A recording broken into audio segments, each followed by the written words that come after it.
Hi, everybody. Welcome to Sales Planning Rules to Break, not today, not tomorrow, but immediately. My name is Caitlin Roberson, and I am the moderator of today's session with our two co-presenters who will introduce themselves here momentarily. Thank you so much for your time. We're excited to jump in. Couple housekeeping items before we jump into the content. This session will be recorded and will be delivered to you. Feel free during the presentation to contribute questions and comments in the chat. And at the very end, we've got a special offer and it'll close with Q&A. In terms of our agenda for the day, we're going to cover what is getting in the way of revenue teams meeting their quota. And I'm sure you've heard the statistic that sales teams have missed quota going on 10 years running now. We know that quota management itself is responsible for 50% of attrition, and that's only part of sales planning. We also know that 58% of organizations are reporting an increase in attrition, thanks to a report that Xactly just put out today, their benchmark report. And so we're going to dive into understanding what those holes in the sales ship are before we dive into exploring how exactly we can chart a course from sales to revenue. What is the framework and the steps we need to go through? And we'll close by summarizing the sales planning rules that we have regarded as revenue leaders as tried and true principles to follow that we actually need to break. And as I said before, we'll start with a special offer. So I'll hand it over now to the two speakers to introduce themselves. Mike, if you can start us off. Thanks, Caitlin. Afternoon, everyone. I am Mike DeLeonardis, Chief Revenue Officer at Intangent. I have about 20 years of experience managing revenue teams. And currently at Intangent, I'm responsible for sales, marketing, partnerships, and pre-sales. Looking forward to talking through with my colleague, Erik Charles, today about the sales planning rules to break. Erik, I'll hand it over to you. Yeah, my name is Erik Charles. I'm the Vice President of Solutions Evangelist for Xactly. I've spent my career in working with companies on getting things aligned between sales and marketing. I've got more of a marketing background, though I have carried a bag a few times in sales. But I've also gotten into data analytics and working with a lot of academic partners to try and, it's part of that rethinking those rules that Caitlin led with. We make a lot of assumptions in the sales world, a lot of this is how we've always done it, or I trust my gut, or my favorite, this is what we did at the last company. And so I've been working with some academics on that, been working with Mike on a few of these topics. Some of today's slides came from a side conversation we've had even going back to, I think we could see each other face to face in a live setting, Mike.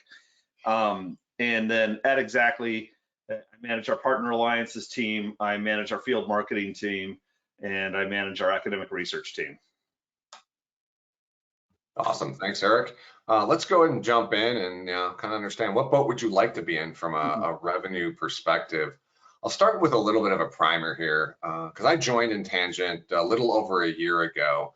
And when I got on board, I started just engaging our customers to understand the challenges they were trying to solve with sales performance management, specifically the solutions that we partner with Xactly around and implement. But inevitably, our conversations came back to one topic, and it was revenue operations. And when you think about the bigger picture around revenue operations and the research that's out there, Aberdeen's got an interesting case study out there that when you focus on continuous planning and collaboration across the entire revenue spectrum, and that revenue spectrum to me includes marketing, includes sales, includes customer success, and in a lot of cases includes product as well, you can end up increasing revenues as much as 3x. And one of the key components to the revenue operations function is predictable and accurate forecasting, a challenge that is always plagued me in my career, and I know it plagues a lot of my peers across the industries of how do I get an accurate forecast that I can count on, that I know with a level of precision that I'm going to hit my number. And ultimately, it requires building repeatable systems, and those systems need to be built on best practices, built on data, built on AI and ML, all things, Erik, I know you're very, very passionate about. And I really want to get your perspective about it. But when you think about what's the impact when you do forecasting right, and this really hardens the fact of what boat you really want to be in. And it's 97% of revenue leaders that implement a best practice revenue forecasting process are able to hit their number. 97% of teams that do forecasting right hit their number versus the average of those that don't, which is only 55%. Obviously it's a no-brainer. Moving in that direction of predictable, repeatable sales forecasting is something we all have to do as revenue leaders. Erik, what's been your experience, and how would you look at the right boat to be in? I mean, obviously I want to be on the one with the better chance, unless, and I will say I'm a gambler, unless the payout's really, really high in that 1 and 2. So, I want some odds first, but yeah, I'm going to go for the 100% chance. And it is, as I'm staring at these boats, I'm thinking of the stuff that was in the news earlier this year about, I don't know, a container ship blocking the Suez Canal. And we can even, we'll start digging into that more and more over time. But you think of all of the different tracks that companies take, and you even let off with it, that most people don't, the percentage of sales reps that make quota, the number of companies that don't actually hit their goals. Yet they make the same bad goals year over year over year over year. And they even hire the same profile of sales reps year over year over year over year. Even though things are changing in that sales world, even though the market is changing, how people gather information is changing, people just constantly seem to be caught by surprise when the same thing happens again. That's that definition of insanity, right? Doing the same thing over and over again, expecting something to change. I mean, how many companies have sat back and said, maybe only say, 65% of our reps making quota is a bad thing instead of an expected thing? Erik, I think you hit the nail on the head there, and I'll touch on a few points. But the question that pops to my mind when I started having these conversations with our customers is, why are so many people focused on revenue operations? And it's basically because our inefficiency has gotten exposed over the last year. Our bad collaboration, our bad continuous planning focus, or a lack of continuous planning, the fact that we operate a sales organizations for many companies with blinders on, only focused on the sales organization, not looking at the entire customer journey across all of your revenue teams, which is marketing and sales and customer success and product. Those inefficiencies got exposed as a result of what we went through over the last 12 or 13 months. And that's proven in the numbers, right? You'd mentioned, reps, spend a fraction of their time actually selling, 35% of their time. Sales reps are one of the highest cost employees in an organization, and only 35% of their time is actually driven towards actually doing what they're paid to do, sell. We're effectively not preparing people to engage with prospects once they do get engaged and once they are spending that 35% in value-based discussions. And as a result, the people that are talking with us, 80% of them feel like we're not prepared for those conversations. And then from a sales perspective, we're inundated with different tools at every stage in the process. And how those tools help improve the prospect's buying experience is a lot of times opaque to the sales team because of bad enablement. And then ultimately you're left with the fact that we're missing our numbers. And Caitlin, like you had mentioned, that's been going on for 10 years now. So all of these inefficiencies have been driving a major shift for people like myself, for CROs, and we've had to shift our operational leadership strategy. Gone are the days where we've just been able to say, look, I've got a problem, I'm just going to hire more salespeople. I can't throw bodies at the problem anymore. I have to become more of an efficiency expert. And part of that is effective forecasting by bringing together the key revenue teams, marketing, sales, and customer success. Well, I think I'm lightly laughing because I think part of what's been exposed, if you think back to when the two of us started our careers, there wasn't sales operations. Mm-hmm. There was an IT person that came by and installed some software on your computer that was the very early CRMs. I'm talking like early days of Salesforce, but before that it was, install software that might sync back to headquarters when you'd walk into HQ, drop your laptop, plug it in, and all of a sudden it synced to the server to get updated. Then we started getting all these more tools available to sales. So what did we create? We created the job of sales ops. And it was still, like you said, that sales tech stack is insane and it's really expensive. The carrying cost of a rep is their salary and commissions. Don't get me wrong. We're happy to pay commissions. Salary is the cost of doing business. But those 20 tech solutions are a huge impact. And but it still wasn't bringing in the marketing folks. And I think the fact that we've gone from sales ops, a job that was still has barely been figured out, to revenue ops, to finally say, hold it. I need to know, if I say, what's the customer acquisition cost, CAC, one of my favorite numbers out there. I mean, I invest in startups and I'll ask them, what's your CAC? If you figured out what it's going to cost you to get somebody, CAC was a marketing term, right? How much does marketing have to spend in advertising, LinkedIn, web pages, banners, buying lists, even though that's getting harder and harder to do, and the various privacy laws around the globe. But then I used to say, great, you still also paid commissions, and you probably paid commissions to more than one person. And so, yeah, but now you're getting into sales ops. We're just talking the marketing CAC, and that's what marketing cares about. And I think it was the creation title, the chief revenue officer, who's also looking at the renewal side of it too. There's a lot more going on here that people are looking at, and I agree. And once someone stepped back and stopped being in panic mode, they realized we're missing part of this conversation. And I laugh because I always love I love that 35% statistic. Yeah, because it goes with the 65% right there in demand generation. And what's 65%? 65% of the buyer's journey takes place before they talk to sales.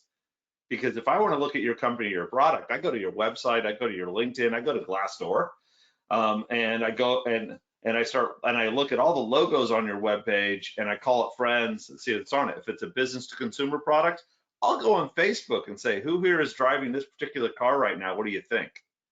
I'm on listservs. Never talk to a rep. That demand generation, that interest stage, if the rep doesn't know why they're talking to somebody, you've lost part of the conversation. And part of that is definitely that preparation side of things. And obviously you and I subscribe to the belief that, when you're looking at managing the overall life cycle, you have to be looking at all three of these inflection points: the interest phase, the purchase stage, the retention phase. And you have to build a comprehensive strategy that incorporates out of all of them, where you are continuously planning, continuously forecasting, and continuously collaborating across all of these different dimensions. But when you get it right, when you're effectively driving good demand generation, your response rates can increase by 10x, right? You increase that lead flow, that top of the funnel that ultimately flows into the back half of that buying cycle, which is the 35-40% you're talking about when they actually engage with sales reps. And then that next inflection point is, once the sales rep gets engaged, how do they pull together an effective, valuable proposal for that prospect that is both valuable for their own organization and meets the customer's business outcomes? When you're doing that well, you can increase your close rates by almost 8 times, right? 8 times better when you're putting good proposals out the door, right? And then lastly, as you had mentioned, CROs are now responsible not for cross-sell and upsell, that renewals, not just the new logo acquisition. And the beauty of cross-sell and upsell is it can dramatically impact your cost of customer acquisition. Meaning, if you can have a really low CAC for that new logo, once you get that customer established, the cost to upselling and cross-selling them can be 25 times less than that initial customer acquisition. So it's a critical function to growing the lifetime value of your customer. But one of the key points back to the theme of this webinar is around, how do I now effectively forecast across all three of these dimensions when I've struggled to just forecast around the core sales process, the purchasing stage for my new logos, right? Yep. No, absolutely. And each of these stages is so vastly different. And if you get one wrong, if you think of the CPQ side, if you put the wrong package together, you're going to hear about it when you try to retain them. If you don't remember why they showed up, you're not going to get the deal done anyway. If you try to sell a product, I came here because I listened to you talk about forecasting. Why are you trying to talk to me about something completely different right now? And you had mentioned this before, Eric, the evolution of IT supporting sales, and then sales operations supporting sales, and now it's revenue operations. And one of the challenges to really getting to this efficient revenue model has been the traditional sales operation approach. We've spent billions of dollars every year on that traditional approach. And what it's done is it's created more specialized roles, more specialized technology across all these various dimensions, and it's created more inefficiency and disconnect, right? And ultimately, that lack of efficiency has diluted our results. And we haven't been able to get a true ROI out of all of those investments from a sales operations perspective, because it's been so siloed and so focused on just the sales organization rather than the entire revenue operation. And we have to, as revenue leaders, make that shift. as heads of revenue, we have to be able to drive an efficient revenue operations focused organization, which is all about continuous forecasting, collaboration, and planning across all of these different groups. And that question then that remains is what traditional approaches to this do we need to break down now? How do we make this shift going forward and change as an organization? And I think the next path is, how do I chart a path to success? And this is where I like to say in a Xactly study that Xactly sponsored recently, only 28% of the respondents in this survey are doing any data analytics. 24% are still using their gut, and 29% say they're still doing things the same way they've always done it. I mean, and let me tell you, if it weren't for the fact that Xactly is a very professional organization and won't tell me which companies answered in which way, if I had that at the raw list, I'd be looking at 28% using data analytics, and that's whose shares I would be purchasing right now if they were publicly traded. The path from sales into revenue recognition and this need for sales planning and sales forecasting, it's complicated, but it's not impossible. Odds are it sits in 20 different silos at your company that if you just started looking at some of the information, you could get something. And even better, if you start pulling that information into a centralized tool, that's the next game, because that's what's happening right now. Nobody is planning because it's too hard. So they're taking a top-down planning metric where the company just says, CEO comes in, I told the board we're going to grow 15% this year. That's the planning. And if you even said, I mean, the most basic example I always say is, that's great. If someone came to me right now and said, I want to grow 15% this year. I mean, I know it's April, Eric, but that's what we want to do. I said, great, let's get in our time machine, go to last November and hire some new reps, because it's going to take them 6 months. I've looked at your company and your industry, and you've got a 6-month lag from hire to fully efficient rep. They're off their draw, they're off their 3-month draw, and they're actually closing business at a sustainable rate. Oh, and by the way, they're really going to kick it in the year 2022, because your reps do even better in their second year, and your top reps all have more than 3 years of experience. By the way, what's your average turnover of your reps, and when do they leave? That's all part of the planning. That's part of the forecast. I mean, that's part of a corporate forecast. Now, an individual rep forecast is, of course, different. And the way I'm looking at it, Eric, is I'm complementing my traditional process-driven approach with an AI approach.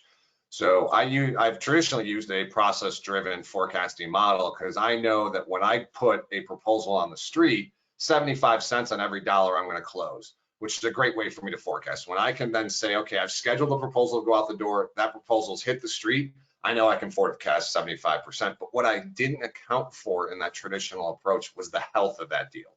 What was the quality of that deal that would ensure that 75% conversion rate? And what I've done is I'm incorporating an AI component that gives me deal health metrics that scores my deals, so that way I can pull things out of forecasts that have extremely low health scores, even though they may have hit the proposal delivery cycle.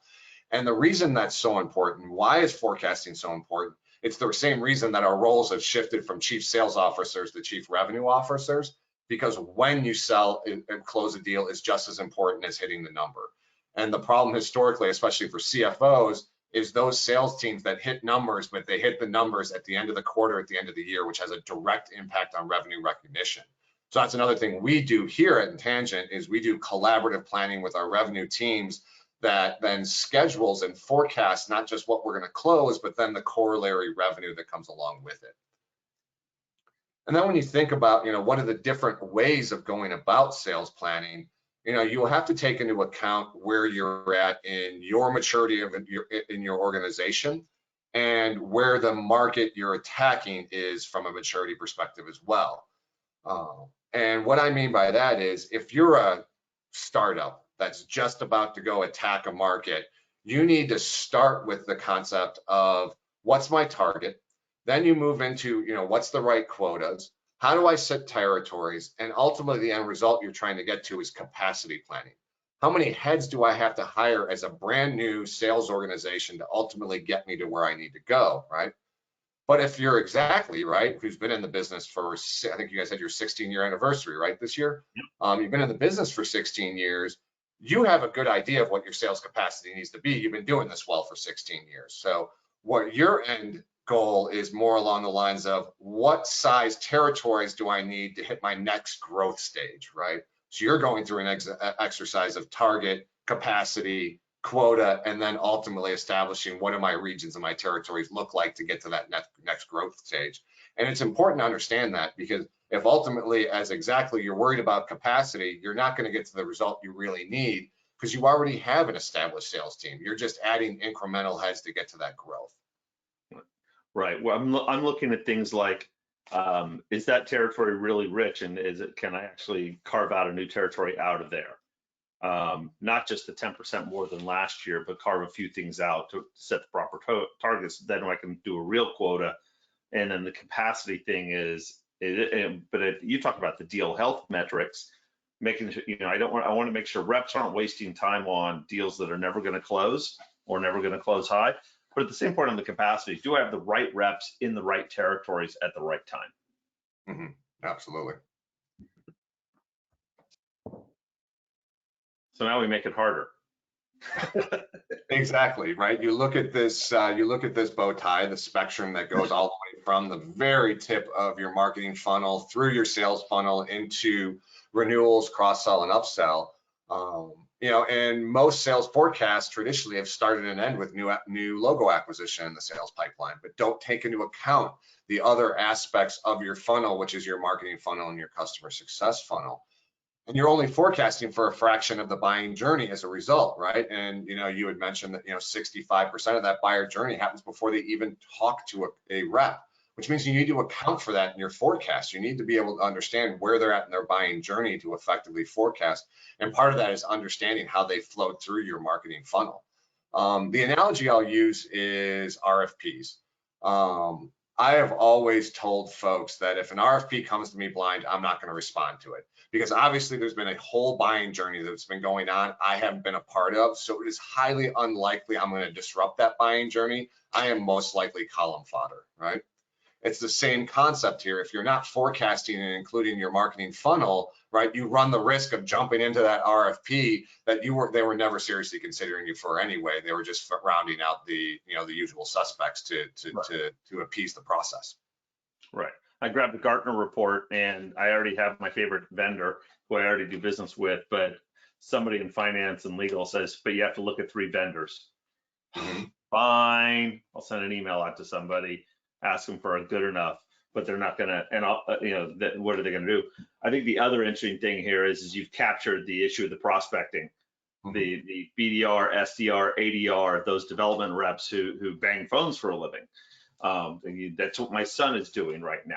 I've got a son who works for a small tech startup, and that's what it is. He books meetings. That's his quota. That's that's got to be part of your forecasting.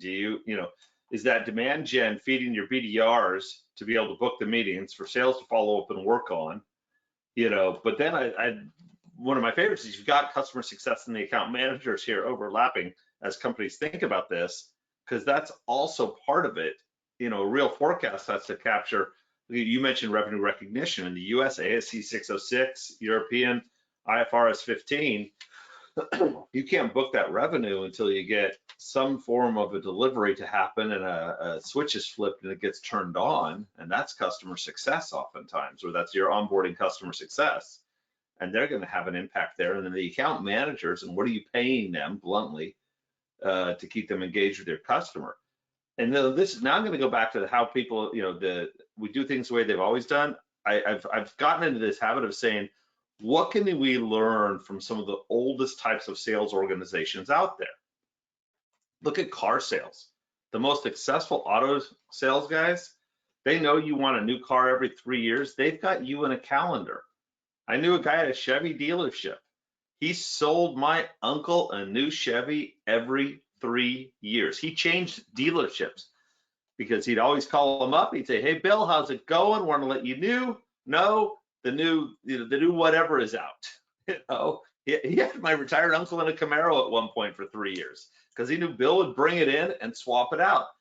it was guaranteed revenue for him. He had a long-term perspective. How many companies are maintaining that and only call the customer when it's time to renew? And worse, it was an email. We can learn from these people. I mean, the fact that folks don't do a good job of tracking that buyer journey after they buy to do that additional upsell after the fact is a huge lost opportunity in today's market, right? And for those of you that know me, have known me for a long time, you know that I put myself through college selling cars. My dad also sold cars for a living, so that's what put me through college as well and raised me. So I'm very familiar with the process. And he was that guy. He would have that list, and every 3 years he would call one of his old customers up and be like, "Hey, you bought a car from me 3 years ago. It's time to buy a new one." And they would usually come in and keep buying from him. The number of repeat buyers he had over the 35 years he sold cars was, the vast majority of the commissions he made that ultimately helped raise my brother and put us through college. Yeah, so I don't want people to think I want to throw out everything. There's some smart lessons we can learn from some different groups.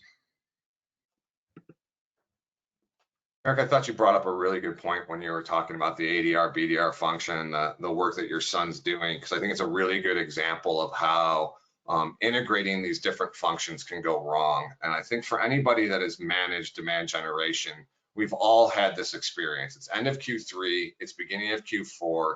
You're going through and you're trying to figure out how many meetings do I need to book per ADR, SDR, BDR to establish my plan for the next calendar year. And there's hemming, there's hawing, there's posturing, there's debating. Is it 5 meetings a month? Is it 15 meetings a month? Is it 20 meetings a month? Nobody in these meetings raises their hand and goes, well, does 5 meetings, 10 meetings, 20 meetings get us to our sales number? And that's the breakdown right there. That continuous planning needs to incorporate all of your different revenue constituencies, and you need to have a view on the entire journey and make that decision of, if it's 20 meetings, those 20 meetings better than help us get to our sales number. Otherwise, it's a flawed plan and it's broken. And the best way to go through this journey, because it's uncomfortable, it's not natural for us to sit and do sales planning with marketing, with customer success, because we've been doing it so long and just a silo around sales, is to do it often.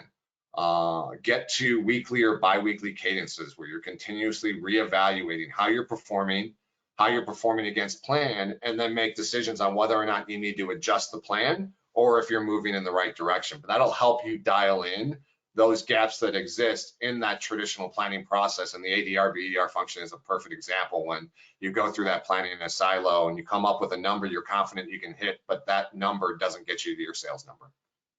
Well, it makes me think of two things. One is something I went through years ago at a company, and there was a shortage of there was cash flow crunch, and I'm in an exec meeting, and the CEO turns to me and says, "I need you to turn off the Google AdWords. It just, your burn on AdWords. I just need that off."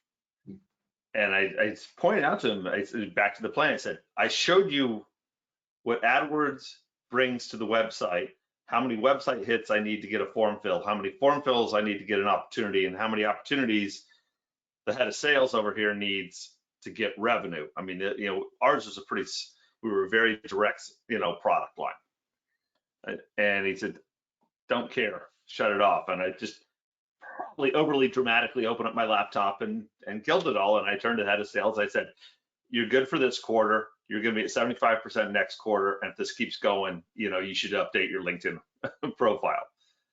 Now that was a one shot, but when you were saying that, it's like, but that required data and analytics and the knowledge of what moves it. Like you said, how many meetings can a BDR book? How many meetings do you need to actually happen? Because they don't always happen. People blow off meetings. And how many meetings does it take to book the revenue? Now that's a first of the year forecasting exercise, but 75% of companies changed the revenue goals under the pandemic. Some raised them, some lowered them. So obviously somewhere out there is a capacity to rethink goaling and forecasting. And everything we learned, it's kind of a keep, stop, start, coming out of the pandemic. Think of the exercise you had when the pandemic first hit. Did you have a short-term, medium-term, long-term plan that you changed and altered and adjusted? So you've already done something, hopefully, I agree, you've got to keep doing that bi-weekly check-in. Are we on plan? Why not? Why or why not? What's happened? What's been the latest impact? And adjust it. It's why it drives me insane when people set quotas once and don't adjust them. I mean, we actually saw a lot of quota adjustments during the pandemic.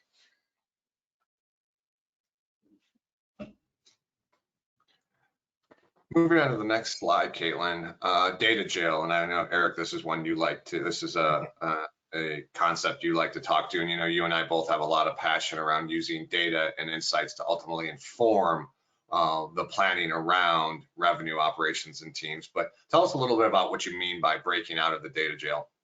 Well, what happens is that sales ops owns the CRM, marketing owns, sales ops owns, let's say, Salesforce or HubSpot.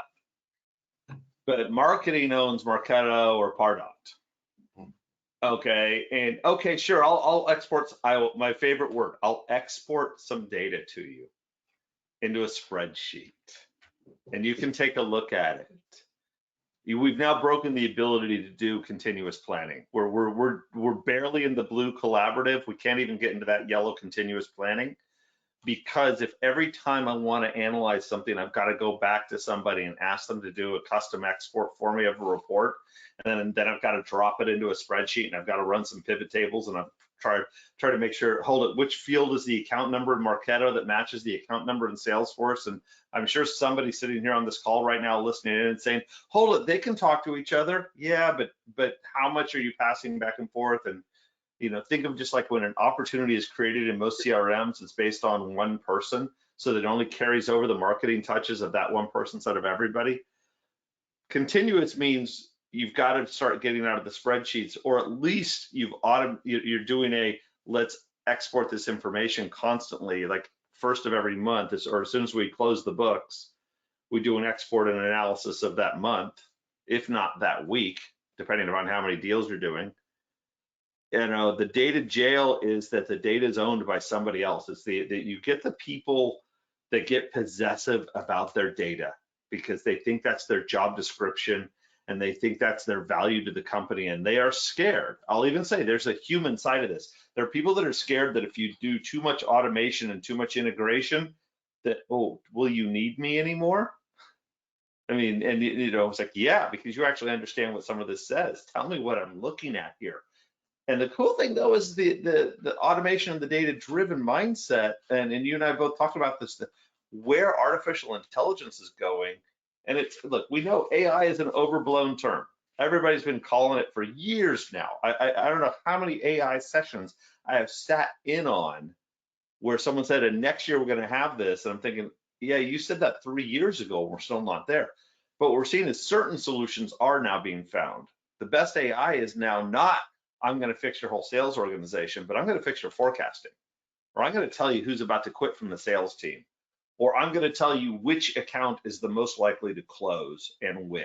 I mean, those are true applied business AI solutions in the marketplace right now, which then frees you up to look at the other side, maybe the human side.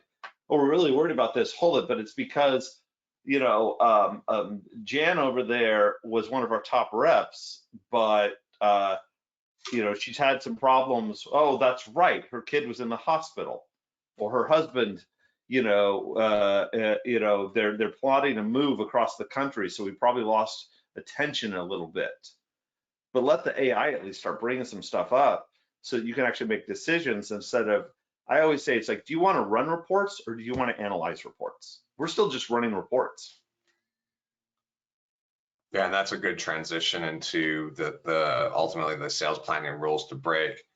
And yes, well, why did we get in this situation where we would only plan once a quarter or once a year? And it goes back to that point that you made, Erik, of downloading data. It's a Herculean effort to get all of the data we need to come to a forecast or a plan. So we only did it once a year or once a quarter because it was just so much work. Now that we've got these centralized data repositories that have been built up over years, our marketing automation data set, our CRM data set, our customer success data set, that are readily available, they're accessible at all times, and now they have AI and ML components on top of them they can serve this information up to us in a much more timely fashion. They can give us health scores around our pipeline, whether that's at the account level, that's at the deal level, or the contact level. And that should then inform where we go next, and we can do it more frequently. And that's why you need to break down that concept of planning just once a quarter, once a year. It's because we have the technology now.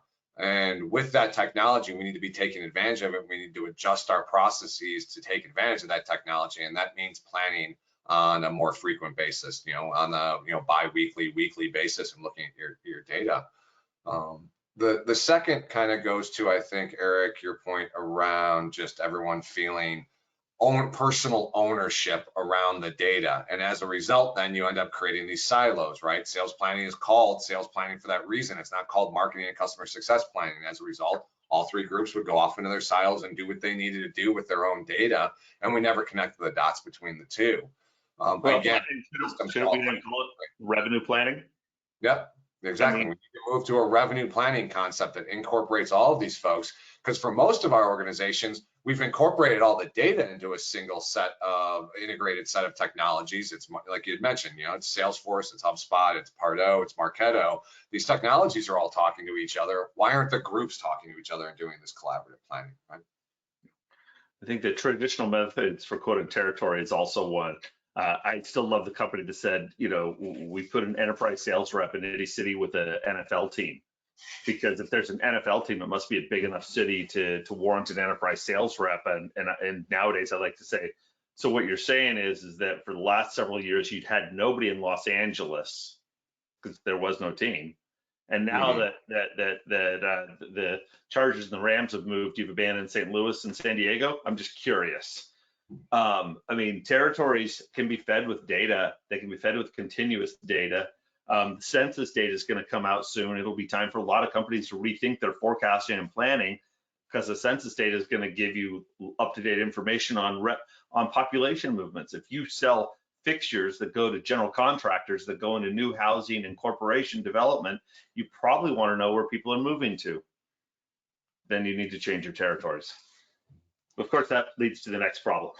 And I've got an interesting anecdote. I was talking to a CMO a few weeks back, and she was telling she had joined a new organization. She had joined the new organization because the previous agency they had used in CMO had gotten let go because they'd spent $2 million on demand generation, digital demand generation, and your traditional demand generation, and it yielded $0 in bookings.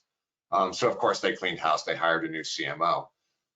She started digging into it. What she realized was it wasn't the fact they were yielding $0 in bookings. It wasn't that there was no attribution between that $2 million spend and the bookings. It was because they were not looking at the full data set. And what they had lost in their process was the fact that they were a freemium model, and in their freemium model, when you create your freemium account and then you upgrade into your paid account, those accounts change in their systems. You lost the attribution in the traditional reporting. So the data is there. You just need to make sure you're using that full data set and not just you're looking at subsets of that data and making decisions. Ultimately, a CMO and an entire agency got fired because of the fact they weren't looking at the entire data set, and they had lost something in the process. But the process was working, and it was driving attribution at a very, very high level.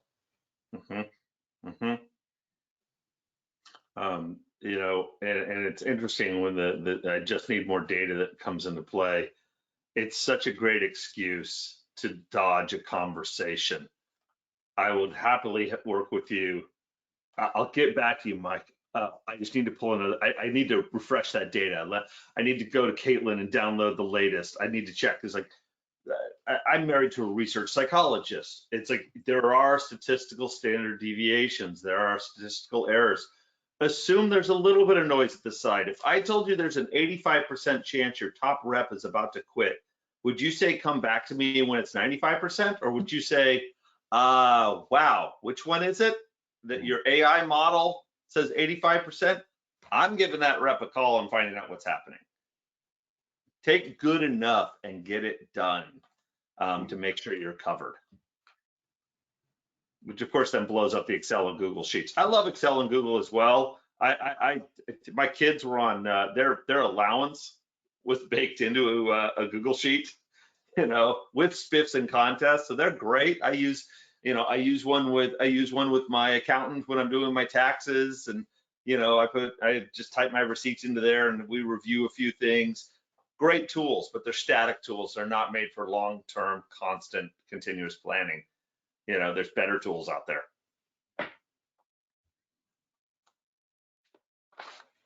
So taking it back to my opening, I had mentioned that when I came on board a little over a year ago, I started engaging with our customers, and I really wanted to understand what sales performance management problems they were trying to solve. And like I had mentioned at the beginning, they were all very consistently focused on solving the revenue operations problem. And ultimately, one of the key components they are trying to solve in that revenue operations problem is that predictable and accurate forecasting. How, as I bring these organizations together, the revenue teams, again, the marketing teams, the sales teams, the customer success teams, and I bring them together more effectively, how do I get them working in such a way where we can get a more predictable and accurate forecast across the entire buyer journey that ultimately helps me harness this 3x revenue increase when they are working very, very well together? And what we found is that the glue to pull together revenue operations is sales performance management technology, because that sales performance management technology stack incorporates all of the components you need to effectively orchestrate your revenue teams, essentially driving that more effective collaboration and continuous planning, motivating those teams, and ultimately incenting those teams with that technology stack that gets you the results that we're highlighting here in the slide. So what makes up those various silos of technology that helps you orchestrate, motivate, and incent? How do you think about your journey through a sales performance management strategy? Well, I think first and foremost, what you have to look at is where's the greatest pain in your organization?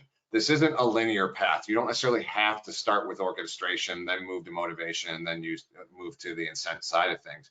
You have to evaluate where you have the highest pain and then build a roadmap to consume all of these technologies to ultimately get to the maximum ROI in your sales performance management strategy and your sales performance management investment.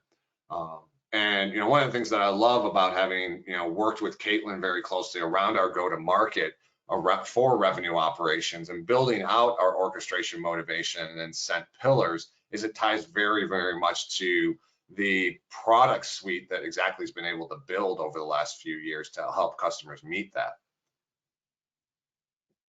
Yeah.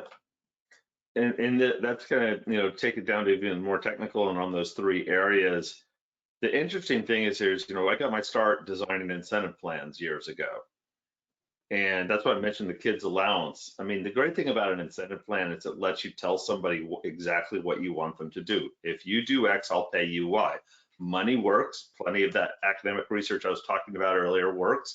There's a paper that I'm waiting for publication that somebody else was working on that talked about activity-based incentives, simply paying reps a small amount to simply update the CRM can work. But why would you do that? Because you have found through your own data analysis that having updated customer records increases your close rate. So you can tell the reps if you update the records, you'll get a better close rate, or you can just pay them to update the records and benefit from the close rate. And the only reason I bring that up is you shouldn't be designing incentives unless you know what's possible in the territory. And if you know what's possible in the territory, that should be feeding your quotas. Okay, and once you've got those two and you've got the right people in the credits, I'm in the operational sales management, that's part of your strategic sales planning, which is profitability, the capacity, we've been talking, the alignments, and also the targets. So all these pieces coming in, and yeah, the ecosystem is the CRM, it's the human capital management, it's the ERP and all the financials that are coming into the new product lines, and even currency breakdowns and the like.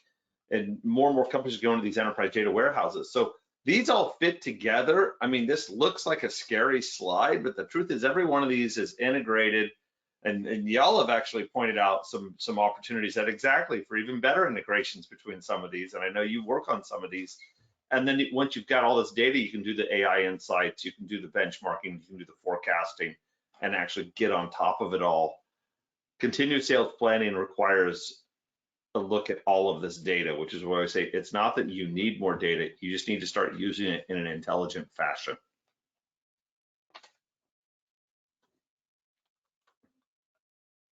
Let's take a sneak at how Xactly solves that problem, huh? Fantastic, yeah. You're an ambitious sales leader, responsible for driving revenue growth. You live not just to hit your sales targets, but to crush them. But be honest, are you frustrated by forecasting? Is an inaccurate manual sales forecasting process costing you time, money, and credibility? Is your desire to be predictable hampering growth? Xactly can help. Xactly forecasting gives you incredible pipeline visibility, increases sales forecast accuracy, boosts threat performance, and helps you hit your sales targets every time. Here's how. Xactly forecasting unifies data from your CRM, calendars, emails, business intelligence tools, files, and all other systems critical to your forecast. With all the relevant data and team activity in one place, Xactly's machine learning kicks into motion and starts delivering actionable insights immediately. At a glance, you can see where you are for the quarter, what your risks are, how you can close gaps in quota, and what the AI is predicting based on historical patterns and current seller activity, something you can validate quickly. You can also see deal movement over time, drilling deeper into deals that have slipped, advanced, or just won't budge, giving you full visibility and control over your revenue funnel. Key funnel metrics and a trustworthy view of your team's forecast help you understand precisely where your pipeline and people are. Every forecast call can be about taking real-time action and driving seller performance, instead of chasing answers currently based on assumptions and intuition. Smart health scoring and machine learning insights help your managers focus sellers on high risk or high potential opportunities. Guided selling capabilities help sellers close deals quickly without any guesswork, intuition bias, or extra CRM updates. When you understand your pipeline and your team is laser focused on hitting targets based on data, your forecasts will roll up accurately. Call your numbers for the quarter with confidence and turn your sales department into an exceptional revenue organization. Forecast and crush your numbers with confidence.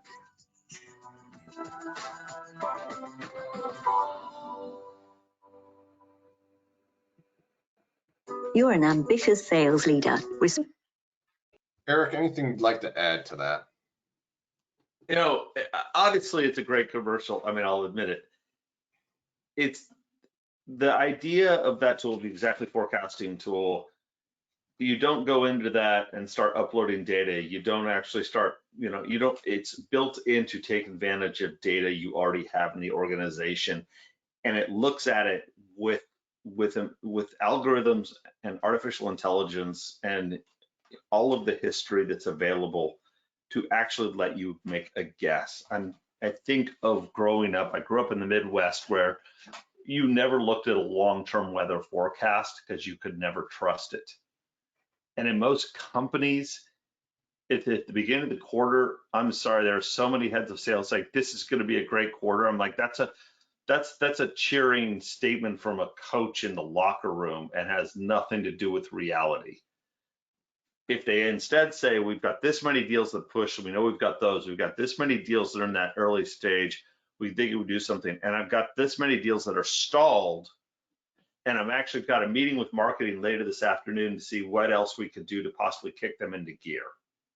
Now you're starting to have a more intelligent conversation, and if you heard your CRO say that, you might think they're actually saying something that could result in revenue as opposed to just saying, no, I'm very confident about this. Have you ever met a CRO who wasn't confident about a quarter at the beginning of it? They're always confident. The reps might be sandbagging, the CROs are always confident. We've got to fix that so that you can trust what they say. And the way to fix that is with the software will help with this, and it'll give you the data to actually not only make the call, but know where it came from, as opposed to your gut.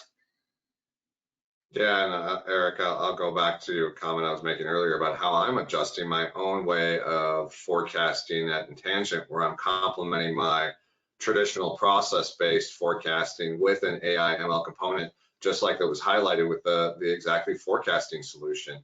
You get to start to get an idea of here's what your forecast is telling you, here's what the AI is telling you, why is there a gap and I need to go investigate, right? Is there a deal that's falling out because, you know, the deal health score is telling me that, you know, based on your process, this is not going to close, or is your pipeline regressing rather than moving forward? So it's creating those complementary processes that take advantage of both the traditional approaches of looking at your process while also using the technology stack to its maximum value, incorporating the AI and ML component to it.